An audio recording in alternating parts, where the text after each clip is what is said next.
Coronavirus, la pandemia. ¿Cuáles son los síntomas? ¿Cómo se transmite? ¿Qué puedo hacer para protegerme y prevenir la propagación de la enfermedad? Nuevo padecimiento que ha encendido las alarmas de los sistemas de salud. Coronavirus, la pandemia. Qué gusto saludarle en un programa más de Coronavirus, la pandemia. Agradecemos a nuestra audiencia que nos sigue a través de Canal 44, la señal de todos, pero también a quienes lo hacen a través de las señales de las televisoras públicas en México y América Latina. Hoy dedicaremos nuestro programa a hablar de un padecimiento que seguramente usted ha escuchado con mayor insistencia en las últimas semanas. Nos referimos al hongo negro vinculado a COVID-19, sobre todo este padecimiento que comenzó a registrar una cantidad importante de casos en la India y que se ha ido extendiendo en varios países, así que de esto estaremos hablando hoy. 100 especies de hongos son patógenos para el ser humano, suelen infectar tejidos y órganos externos. La mayoría de los casos de hongo negro han aparecido en pacientes con COVID-19 tratados con corticoides. Hoy analizaremos cuál es la relación entre estos medicamentos y este padecimiento. La Organización Panamericana de la Salud recomienda a las naciones preparar los servicios médicos para minimizar la morbilidad y mortalidad por hongo negro causante de mucomicosis asociada a COVID-19. Y notifican casos de hongo negro en Estados Unidos, México, Brasil, Uruguay, Paraguay y Honduras. De esto precisamente estaremos hablando a lo largo de la siguiente hora. Vamos entonces con nuestra compañera Isaura López Villalobos para que nos ponga en contexto. El sistema de salud mundial se enfrenta a un patógeno más que quizás ya existía, pero ahora se ha agudizado principalmente en la región de las Américas, el llamado hongo negro.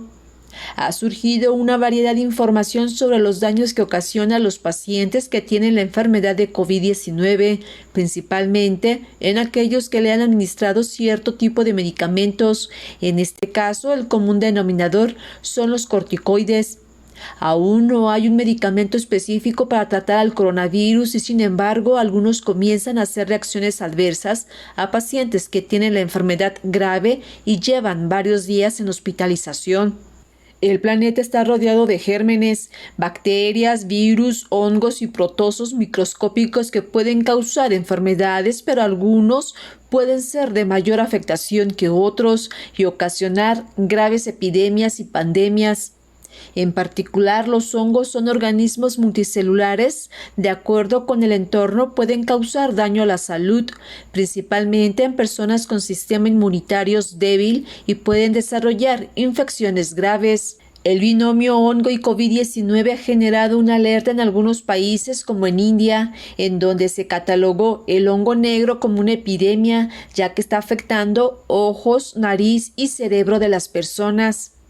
Desde hace un par de semanas comenzó a notificarse en países de la región América casos de hongos. Algunos de los síntomas descritos por los pacientes que tuvieron COVID-19 y presentaron este padecimiento son dolor intenso e inflamación en la cara. Esta infección, advierten, puede ser letal, con una tasa de mortalidad al 50%. Esta situación está causando preocupación en el mundo científico, además de que diversos estudios relacionan al hongo negro o mucomicosis con la diabetes mal controlada. Además, señalan que un mal tratamiento aumenta el riesgo de sufrir infecciones como las que son producidas por hongos. Sin embargo, resulta difícil de identificar, ya que falla por la dificultad en la toma de muestras de tejido y la falta de sensibilidad de las pruebas diagnósticas.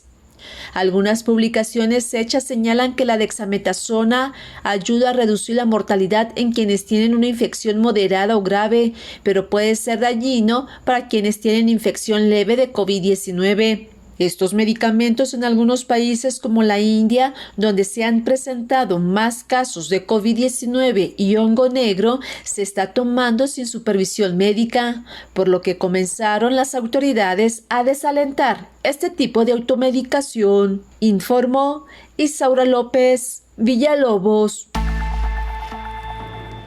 Vamos ahora hasta Ginebra, Suiza, sede de la Organización Mundial de la Salud. Nuestra compañera Cristina Gallego, corresponsal de la agencia EFE, nos presenta el más reciente informe de la OMS. Hola, ¿qué tal? Buenos días, Belén, y buenos días a todo el auditorio de Canal 44. Los contagios globales por COVID-19 han bajado por séptima semana consecutiva, lo que supone el mayor periodo a la baja desde el comienzo de la pandemia, pero ello oculta que en algunas áreas los casos siguen en fuerte aumento, según los datos de la Organización Mundial de la Salud. El director general de la OMS, Tedros Adhanom Ghebreyesus, ha señalado que el fuerte aumento en África es especialmente preocupante debido al escaso acceso en la región a vacunas, diagnósticos y oxígeno. El experto etíope también ha destacado que aunque las cifras absolutas de África son menores que en otros continentes, esa zona tiene la mayor tasa de mortalidad en pacientes graves. Tedros ha subrayado además que las muertes diarias globales no están bajando a un ritmo tan rápido como los casos y sigue habiendo unas 10.000 cada jornada.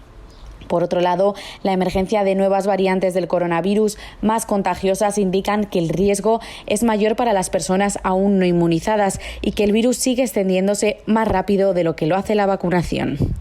Tedros ha insistido en que el anuncio por parte del G7 de que donarán 870 millones de vacunas será de gran ayuda, pero que se necesitan más dosis y más rápido. En las economías del G7, las altas tasas de vacunación han ayudado a bajar los casos y muertes por COVID-19 a mínimos, pero muchos países siguen dependiendo todavía en las medidas de salud pública que han sido la clave de la respuesta a la pandemia. Por otro lado, el director general de la OMS también se ha referido a los problemas de contaminación detectados en una fábrica de vacunas anti-COVID en Estados Unidos, que obligaron a desechar millones de dosis desarrolladas por Johnson & Johnson, y ha asegurado que no afecta a la distribución global de estos productos que coordina la organización. Según los expertos de la OMS, la mayoría de la producción de Johnson & Johnson no está en el lugar donde se ha producido la emergencia. Grandes volúmenes de vacunas que siguen produciéndose en factorías de Países Bajos, Bélgica y otros lugares de Estados Unidos. La Administración de Alimentos y Medicamentos del país norteamericano no dio cifras de cómo afectó el problema de la factoría, que también fabricaba vacunas para AstraZeneca, aunque la prensa estadounidense calculó que se tuvieron que desechar unas 60 millones de dosis. Reportó desde Ginebra Cristina Gallego para el programa Coronavirus, la pandemia. Y mire, hablando de vacunas, son cada vez más países los que están recibiendo lotes importantes de los biológicos. México recibió 1.100.000 dosis de vacuna anti-COVID-19 de AstraZeneca, que sumadas a las anteriores entregas, llegan ya a 12.293.600 biológicos de esta farmacéutica. Las vacunas fueron enviadas desde Chicago, Illinois, Estados Unidos, al aeropuerto de la Ciudad de México, en donde participaron elementos del ejército mexicano en el arribo, traslado y seguridad de las vacunas. Además, en la recepción de las dosis, el director general de Birmex, Pedro Centeno, precisó que llegarán al país el embarque número 71 y el vuelo 85 con biológicos. Este es el 9º embarque que llega a territorio nacional con vacunas de la farmacéutica inglesa. Hasta el momento, México ha tenido disponibles 46.206.655 dosis para continuar con la campaña nacional contra COVID-19. Por su parte, el gobierno de México anunció también que donó a Belice, Bolivia y Paraguay 400.000 dosis de vacunas contra la COVID-19. El objetivo, dice, es mostrar la solidaridad de México y propiciar el acceso a las vacunas en países de la región, informó Rocío López Fonseca.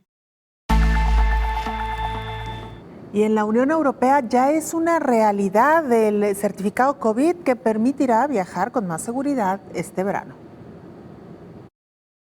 La Unión Europea acuerda promulgar el certificado COVID para viajar con más seguridad este verano. Ya es una realidad. El certificado digital europeo de la COVID-19 facilitará los desplazamientos en puertas de la segunda temporada estival en pandemia. Un documento que, pese a no ser un pasaporte, permitirá avanzar en recuperar una Europa sin barreras. O ese es al menos el mensaje que lanzaron hoy los presidentes de la Comisión Europea, Ursula von der Leyen, y del Parlamento Europeo, David Sassoli, Sassoli junto al primer ministro portugués António Costa. Con ese documento, que es gratuito y le emiten las autoridades nacionales, el titular puede demostrar que ha sido vacunado contra el COVID, que tuvo un resultado negativo en la prueba de coronavirus o que se recuperó de un contagio en los últimos 6 meses. No obstante, también se puede viajar sin certificado, pero en ese caso el pasajero debe acatar los requisitos o restricciones nacionales y someterse, por ejemplo, a cuarentenas o pruebas a su llegada. Tras la firma de hoy, ya solo queda su publicación en el Diario Oficial de la Unión Europea antes de su entrada en vigor el 1 de julio, aunque ya hay países como España que se han adelantado para facilitar su uso. Bueno, si usted tiene planeado viajar en los próximos meses a la Unión Europea, sin duda es muy importante que revise las condiciones que han impuesto cada uno de los países. Por lo pronto, ahí tiene usted este documento electrónico en el que usted podrá acreditar si se recuperó de manera natural de la enfermedad y por lo tanto tiene todavía inmunidad, si se ha hecho recientemente una prueba PCR o si incluso está vacunado. Y mire, retrasa Inglaterra el desconfinamiento para evitar una nueva ola de COVID-19. Inglaterra retrasa la fase final de su plan de desconfinamiento del 21 de junio al 19 de julio. Esto es 4 semanas a fin de evitar una tercera ola de la pandemia impulsada por la variante Delta del coronavirus, dominante ahora en el Reino Unido. I think it is sensible to wait just a little longer. El primer ministro británico Boris Johnson dijo que es sensato levantar el pie del acelerador para dar más tiempo a que avance el plan de vacunación, que aspira a haber ofrecido una primera dosis a todos los adultos a finales del próximo mes. El aplazamiento, que se aplicará en Inglaterra, ya ha sido criticado por diputados de todos los partidos y los sectores afectados, impedirá la reapertura de los locales de ocio nocturno y mantendrá el aforo limitado en cines y teatros. También prevalece la instrucción de trabajar desde casa si es posible, entre otras medidas. Según los últimos datos, entre el domingo y el lunes se registraron en el Reino Unido 7.742 nuevos contagios, un 45,5% más que hace una semana.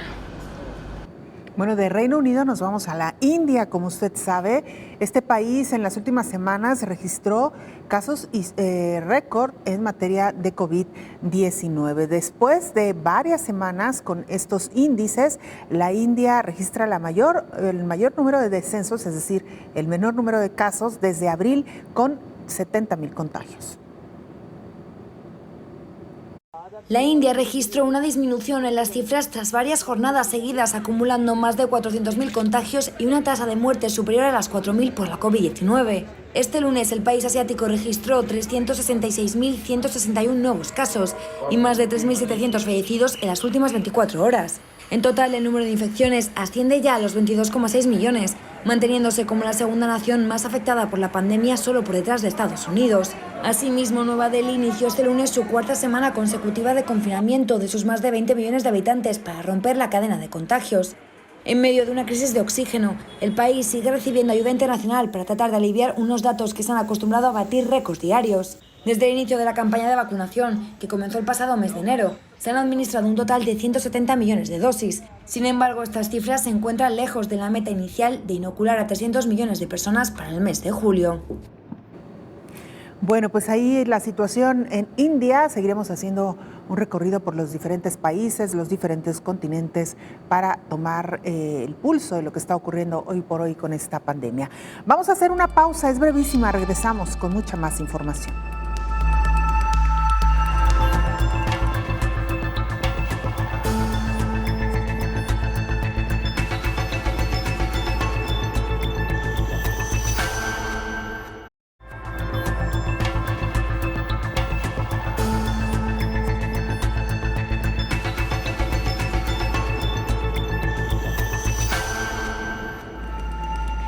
El programa de hoy lo dedicamos a hablar sobre este padecimiento conocido como hongo negro, vinculado hasta ahora en algunos casos a COVID-19. En este sentido, la Organización Panamericana de la Salud alerta sobre la presencia de este padecimiento en países de América Latina.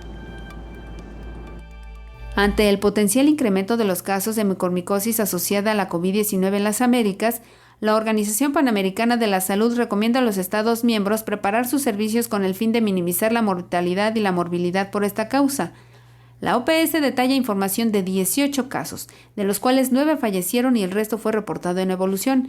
Entre los pacientes que perdieron la vida está una persona de 24 años. Es un caso de diabetes grave. Otro de los pacientes que murió fue un hombre de 35 años con diabetes mellitus tipo 2 no controlada. A nivel global, el mayor número de casos ha sido notificado en la India, donde se estima que hay más de 4.000 personas con esta enfermedad. En un estudio retrospectivo multicéntrico realizado en India entre septiembre y diciembre de 2020, se encontró que entre 287 pacientes con mucormicosis, 187 de ellos, equivalente al 65%, presentó esta condición con una prevalencia del 0.27% de las personas hospitalizadas por COVID-19. Al comparar el periodo de estudio con el igual periodo de 2019, se encontró un aumento de 2.1 veces en la mucormicosis. Las características de los 187 pacientes son: el 80% son hombres, el 32% presentaba COVID-19 como única enfermedad subyacente, 78% fue tratado con glucocorticoides por la COVID-19,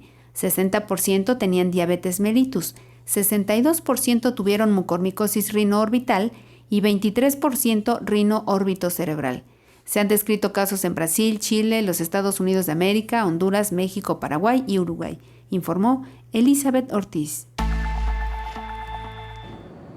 Estados Unidos reporta 600,000 decesos por COVID-19. Es el primer país a nivel mundial con el mayor número de enfermos y muertos durante la pandemia. Estados Unidos se acerca a los 600,000 muertos por COVID-19, una cifra que llega en un momento de optimismo por la menor incidencia del virus y los avances en la campaña de vacunación, aunque una parte importante del país sigue resistiéndose a la inmunización, entre ellos los más jóvenes. Los principales indicadores de la pandemia continúan mostrando una sostenida mejoría de la situación epidemiológica. La media de casos de COVID-19 de los últimos 14 días estaba el domingo en 14.288, la más baja en más de un año, mientras que los fallecidos fueron 363, la menor desde marzo de 2020. Aunque sigue siendo el país más golpeado por la pandemia en su saldo mortal con 599.796 fallecidos según el último recuento independiente de la Universidad Johns Hopkins, Estados Unidos ha logrado poner en marcha un agresivo plan de vacunación con el objetivo de llegar a comienzos de julio con la vuelta a la normalidad. El 54,1% del total de la población adulta de Estados Unidos, más de 139 millones de personas, está completamente vacunado y el 64,4% ha recibido al menos una dosis de acuerdo al conteo de los Centros de Control y Prevención de Enfermedades. El presidente estadounidense Joe Biden ha prometido que el 4 de julio, fecha en la que se celebra la festividad del Día de la Independencia, el 70% de los adultos habrán sido inoculados con al menos una dosis de las vacunas. No obstante, las autoridades reconocen la preocupación para alcanzar ese hito ante la ralentización en las inoculaciones en las últimas semanas, ya que la media diaria ha caído a apenas 1 millón de dosis frente a los más de 3 millones administradas a finales de abril. Revisemos lo que pasa en Bélgica. Es nuestra compañera Catalina Guerrero, corresponsal de la agencia EFE, quien nos informa. Catalina, te escuchamos. Adelante con la información. Hola, ¿qué tal? Buenos días, Belén. Buenos días a todo el auditorio de Canal 44. En Bélgica, el avance de la vacunación empieza a notarse. Los últimos datos oficiales indican que la media de contagios está por debajo de 900 infecciones al día, lo que supone un descenso del 40%. Son cifras publicadas en la mañana de este lunes y que reflejan la fotografía epidemiológica del país entre el 4 y el 10 de junio. Desde el inicio de la pandemia, en Bélgica se han diagnosticado algo más de 1 millón de infecciones en un país de unos 11 millones de habitantes, de los que 5,6 millones ya tienen al menos una primera dosis de la vacuna.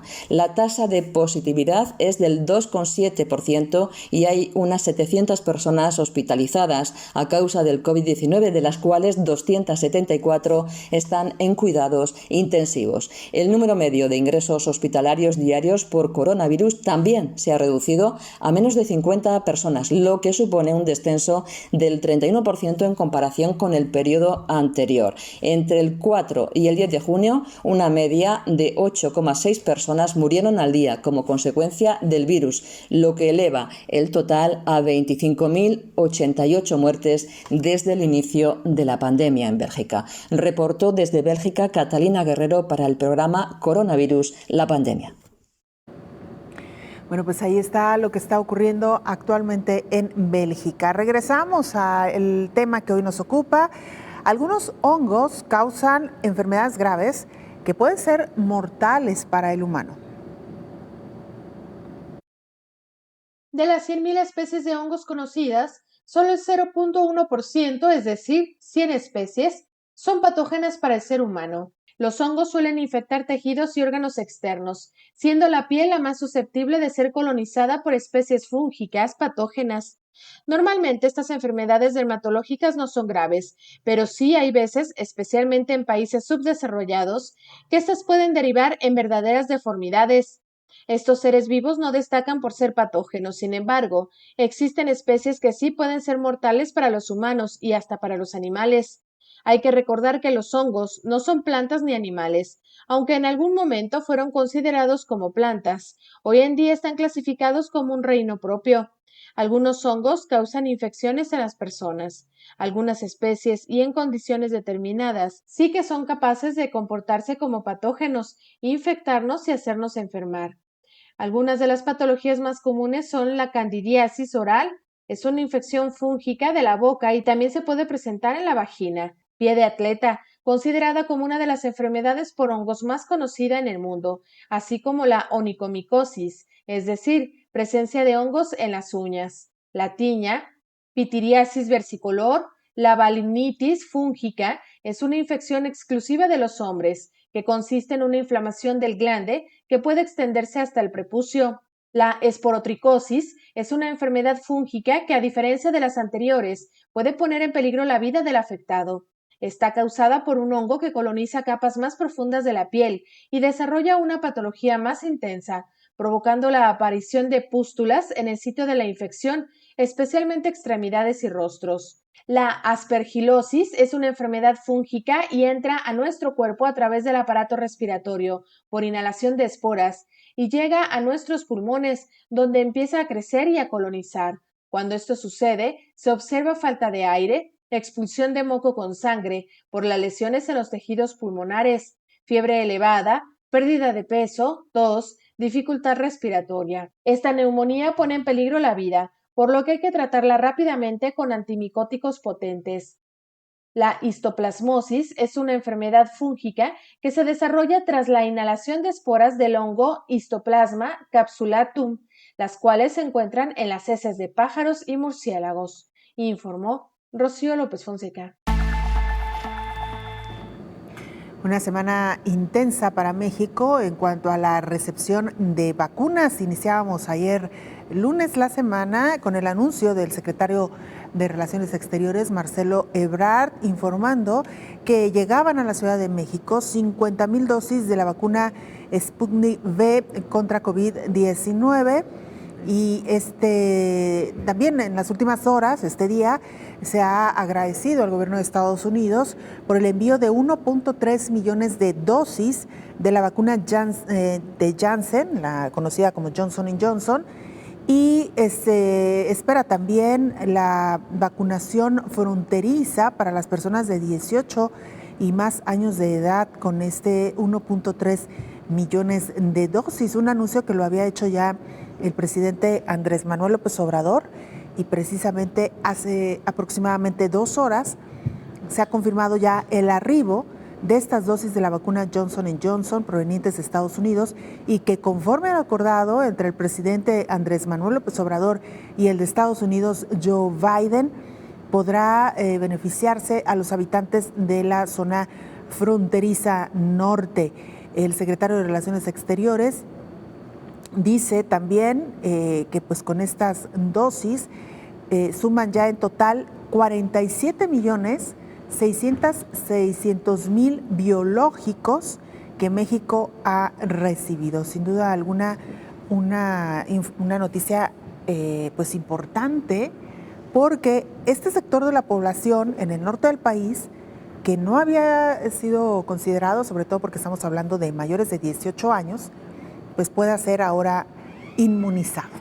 Y con esta buena noticia le damos la más cordial bienvenida al doctor Héctor Raúl Pérez Gómez, infectólogo. Doctor, bienvenido. Hola Belén, buen día, gusto saludarte. Igualmente. Buena noticia, indudablemente. Continúan llegando las vacunas y ¿sabe qué, doctor? Interesante también que haya sido una promesa cumplida, es decir, un encuentro que sostuvieron los mandatarios de México y Estados Unidos, en donde Estados Unidos dijo vamos a compartir 1 millón de dosis de Johnson & Johnson. Así es. Y ahí está cumplida la promesa, vacunas que se destinarán para la frontera norte del país.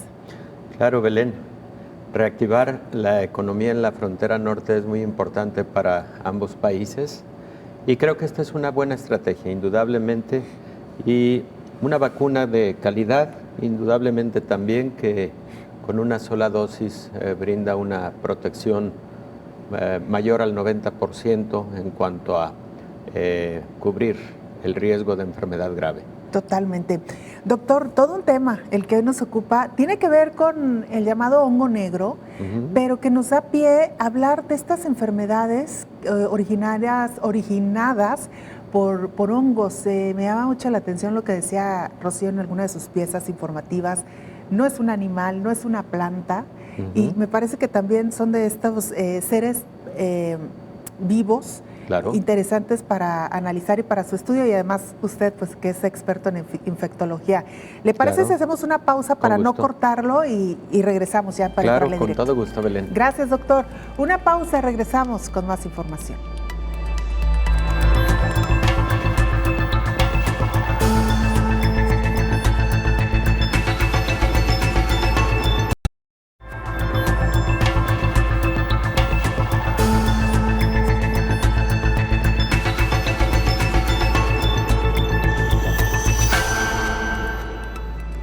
Las infecciones por hongos en los pulmones pueden ser más graves. Los síntomas son similares a la influenza o tuberculosis. Los hongos están en todas partes. A veces son demasiado pequeños para verlos a simple vista. Los hongos pueden vivir en exteriores, en el suelo y en las plantas. En interiores, sobre las superficies, en el aire, en la piel y dentro del cuerpo de las personas. Hay millones de especies de hongos, pero solo unos 100 pueden enfermar a la gente, explican los Centros de Control de Enfermedades de Estados Unidos. Las infecciones leves de la piel causadas por hongos pueden verse como un sarpullido y son muy comunes. Por ejemplo, la tiña es una infección de la piel causada por un hongo. Existen diversas enfermedades provocadas por hongos como la micosis de piel, uñas, mucosas o cuero cabelludo, pie de atleta, candidiasis oral, entre otras. Generalmente los hongos se encuentran en el organismo y conviven con este de forma armoniosa, pero cuando logran burlar los mecanismos de protección del cuerpo, causan enfermedades. Esto ocurre principalmente en fases donde las defensas están bajas o por heridas en la piel. La mayoría de las infecciones fúngicas son superficiales y fáciles de tratar, pero existen algunas especies de hongos que pueden causar lesiones profundas e incluso llegar al torrente sanguíneo y afectar otros órganos. Las infecciones por hongos en los pulmones pueden ser más graves y con frecuencia causan síntomas similares a los de otras enfermedades, como los de la influenza o la tuberculosis. La meningitis por hongos o meningitis micótica y las infecciones del torrente sanguíneo son menos comunes que las infecciones de la piel y los pulmones y pueden ser mortales.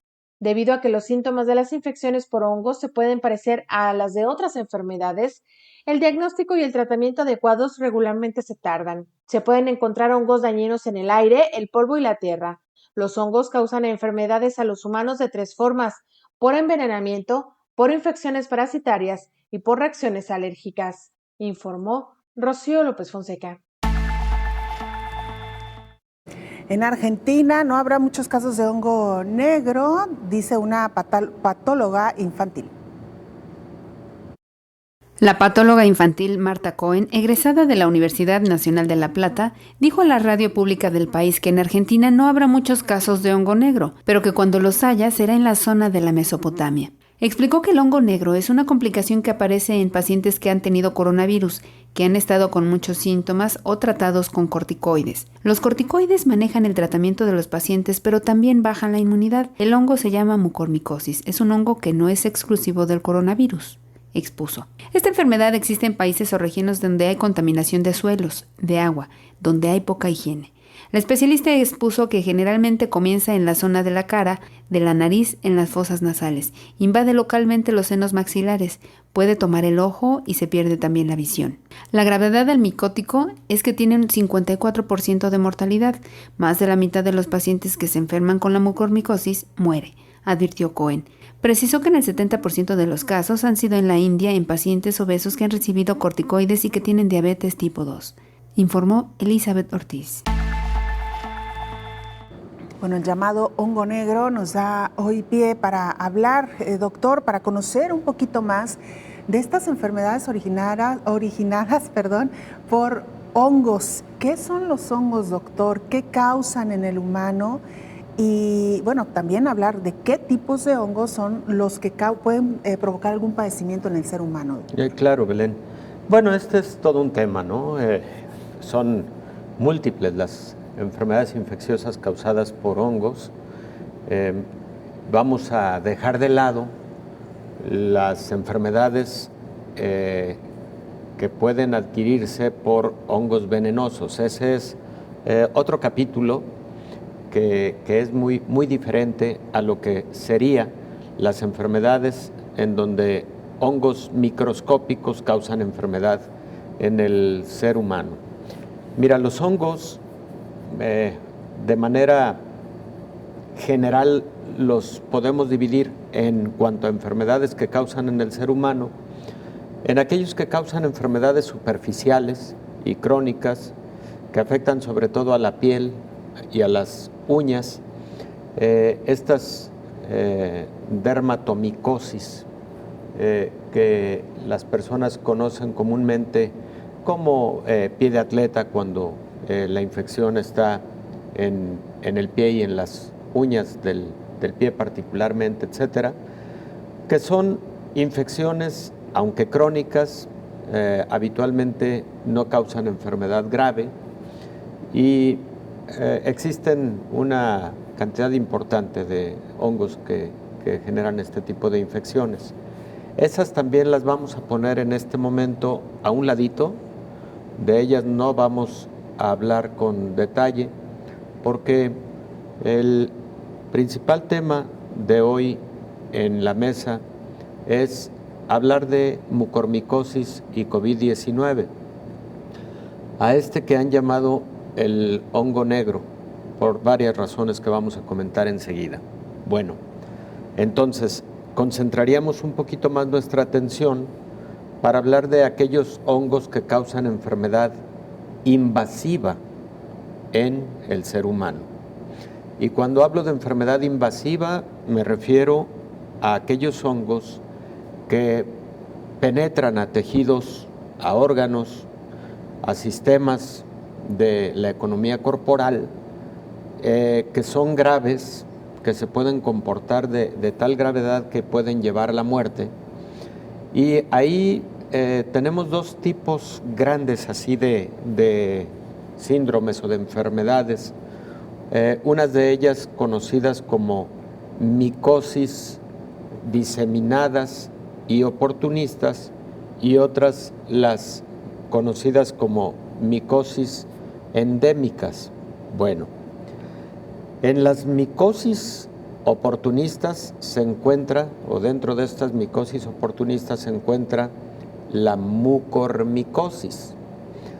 La mucormicosis la causa no un hongo, sino 28 especies diferentes de un hongo microscópico, entre las que están la especie de mucorales, en donde está Rhizopus o Rhizomicosis, en donde se encuentran también absidias, y todas estas pertenecen, digamos, a se conoce en microbiología como filum, es como una macrofamilia conocida como mucorales. Por eso las enfermedades causadas por este grupo de hongos se conoce como mucormicosis.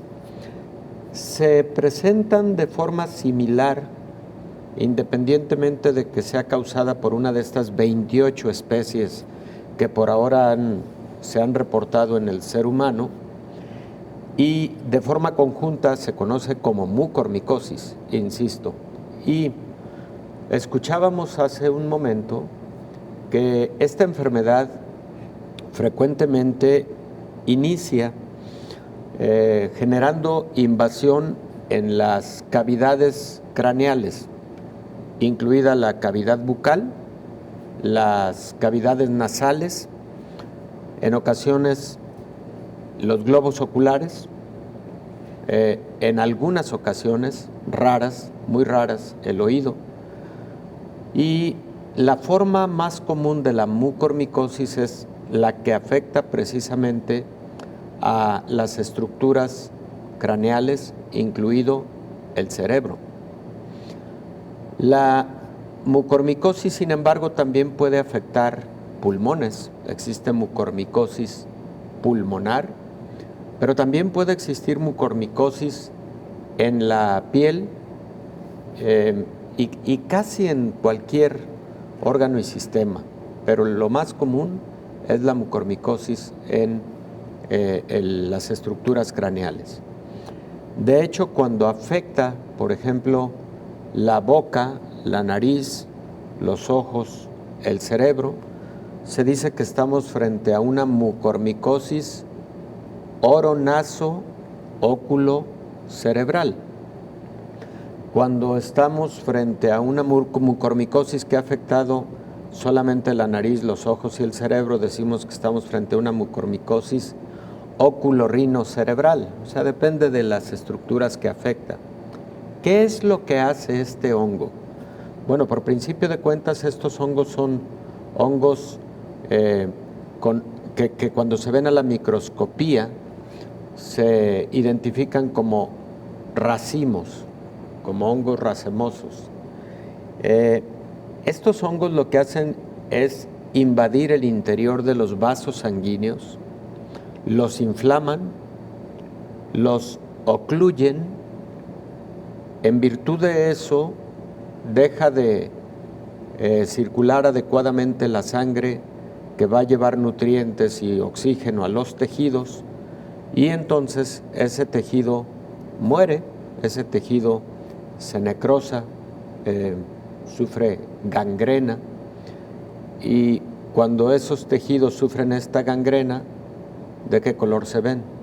Violáceos, negruzcos, y entonces ese es uno de los motivos por los cuales a esto se le ha conocido como el hongo negro. ¿Qué es lo que ha ocurrido en los últimos meses en la India?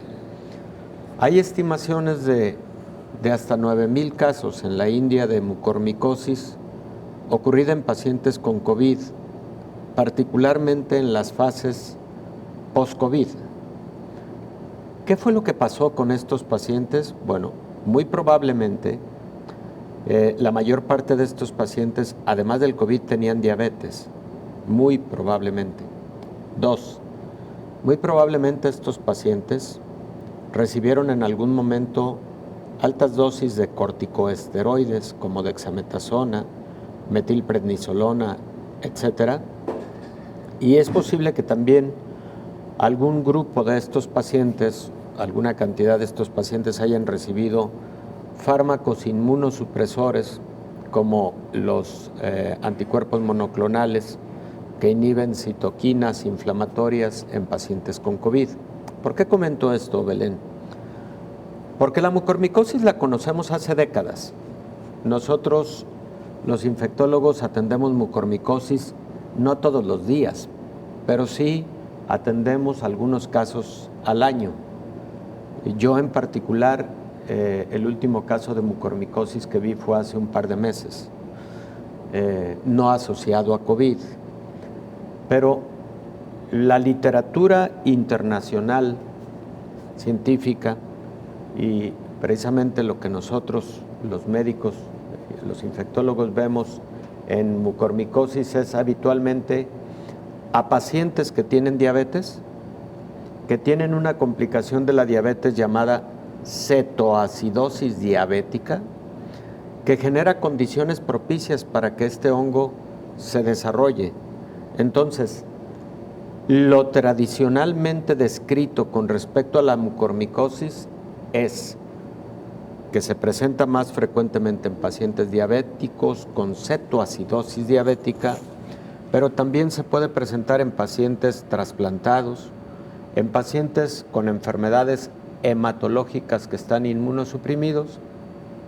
Y esta nueva combinación de mucormicosis con COVID-19, estoy seguro que más que por el propio COVID, está relacionado con las alteraciones inmunológicas que estos pacientes previamente tenían y que con el COVID se profundizaron por la utilización de estos fármacos inmunosupresores. Interesantísimo, doctor. Regresando, seguimos con el tema. Con gusto.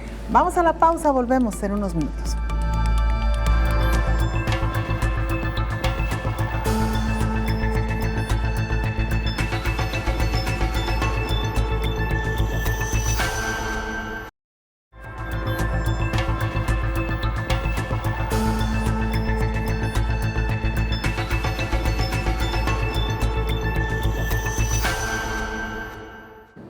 Se lo adelantábamos ya en titulares, hasta ahora 7 países en América Latina reportan casos de hongo negro. Estados Unidos, México, Brasil, Uruguay, Paraguay, Honduras y Chile ya notificaron casos de hongo negro en la región de las Américas. El gerente de incidente para COVID-19 en la Organización Panamericana de la Salud, Silviaín Aldigeri, explicó que la razón de llamar así la enfermedad es porque los tejidos afectados se vuelven color negro, pero en el lenguaje médico se llama mucormicosis, un tipo de infección invasiva causada por hongos ambientales. Es una infección que la comunidad médica conoce desde antes de la pandemia. El mayor número de casos fue reportado en India, pero ahora distintos países han documentado los suyos. En la región de las Américas hemos recibido, hay reportes públicos de casos bien documentados en Estados Unidos, en Brasil, en México, en Paraguay y en Uruguay. Sin embargo, en este momento son un número de reportes muy limitados. Este patógeno afecta principalmente a pacientes con diabetes no controlada, con pacientes con SIDA, pacientes con inmunosupresión. Posterior a este mensaje, Honduras y Chile notificaron sus casos. Explicó que en pacientes con COVID grave, en fase activa o en recuperación, hay múltiples factores de riesgo, tales como la inmunosupresión causada por corticoides. Aunque existen fármacos para atacar esta enfermedad, la tasa de mortalidad va del 40 al 80%, dependiendo de la enfermedad de base y el tipo de infección, informó Elizabeth Ortiz. Doctor, antes de irnos a la pausa, nos daba una clara y amplia explicación de cómo se comportan estos hongos al que pertenece, o la familia al que pertenece lo que se conoce hoy como hongo negro. Y decía usted algo muy importante, ataca principalmente a pacientes inmunosuprimidos, no exclusivamente pacientes que se recuperaron de COVID-19, claro, sino que la condición de muchos pacientes que transitaron por la enfermedad COVID-19, su organismo queda precisamente inmunosuprimido por todas estas razones que usted ya nos explicaba. ¿Cómo se contrae esta enfermedad y también qué pasa si un organismo está fuerte y no está inmunosuprimido? Bueno, este hongo coloniza particularmente compuestos orgánicos. Y esto incluye, por ejemplo, alimentos. Los coloniza en condiciones particularmente de humedad. Este hongo, al colonizar esas superficies orgánicas, también genera esporas. Las esporas pueden ser volátiles y el paciente puede inhalar esas esporas y ahí iniciar la colonización de su vía respiratoria o de su cavidad oral. Por ese motivo, ese es el mecanismo de ingreso más común de la mucormicosis. No es el único. También ha habido mucormicosis por inoculación directa en la piel, por ejemplo. Y como también existe mucormicosis pulmonar, la hipótesis es que es a través de aspiración de las esporas de este hongo. Pero Belén, los seres humanos estamos en exposición con muchos microorganismos que están en el medio ambiente, y uno de esos microorganismos son estos hongos, los mucorales. Si una persona es inmunocompetente, no tiene ninguna patología, etcétera, aunque tenga exposición a alguno de estos microorganismos, no desarrollará la enfermedad. Esta enfermedad se comporta como oportunista. Decíamos entonces, ocurre inmunosupresión a través de todos los mecanismos que comentábamos, y ahí el hongo se convierte en un hongo invasor. ¿Qué es lo que nosotros como médicos vemos en un paciente como mucormicosis? Dependiendo de la fase en la que el paciente se presente a recibir atención. Lamentablemente es muy común que se presenten en una fase muy avanzada de la enfermedad. Y cuando hablo de muy avanzada, es que avanzó en muy pocos días, en un periodo muy corto de tiempo. Eso es algo que caracteriza a la mucormicosis. Puede ser un par de días. Es común que quien se percata de que está presente esta enfermedad sea el odontólogo, porque el paciente puede empezar a tener algún malestar dental y el odontólogo identifica ahí una lesión negruzca, obscura, y le llama la atención, y entonces es quien refiere al paciente para su atención con sospecha de mucormicosis. Te decía que hace un par de meses yo vi un caso de mucormicosis y eso fue lo que ocurrió. El paciente acudió a recibir atención odontológica por molestia en una pieza dentaria, un paciente diabético.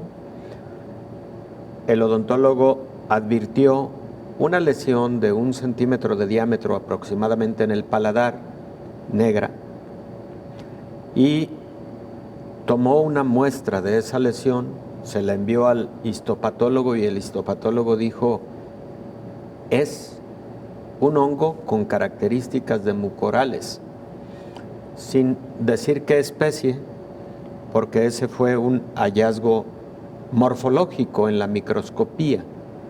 Entonces, inmediatamente recurrieron a que viera yo al paciente.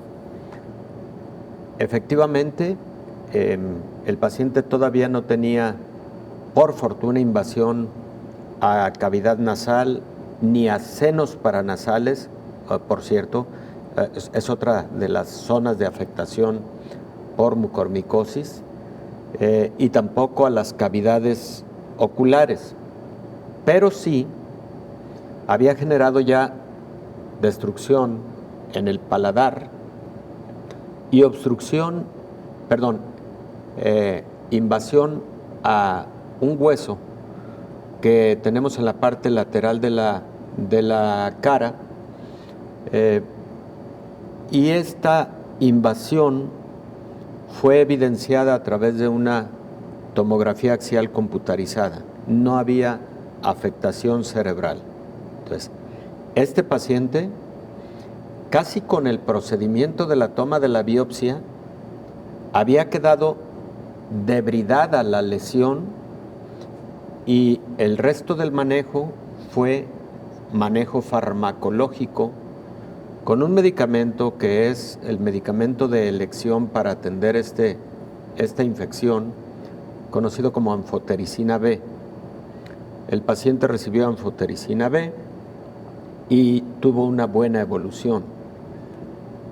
Pero hay otros casos, Belén, que lamentablemente, si transcurren algunos días más, ya no es una lesión de 1 centímetro, sino probablemente una necrosis muy extensa en el paladar, en la nariz, en los senos paranasales, en la cavidad orbitaria, y puede incluso invadir al cerebro.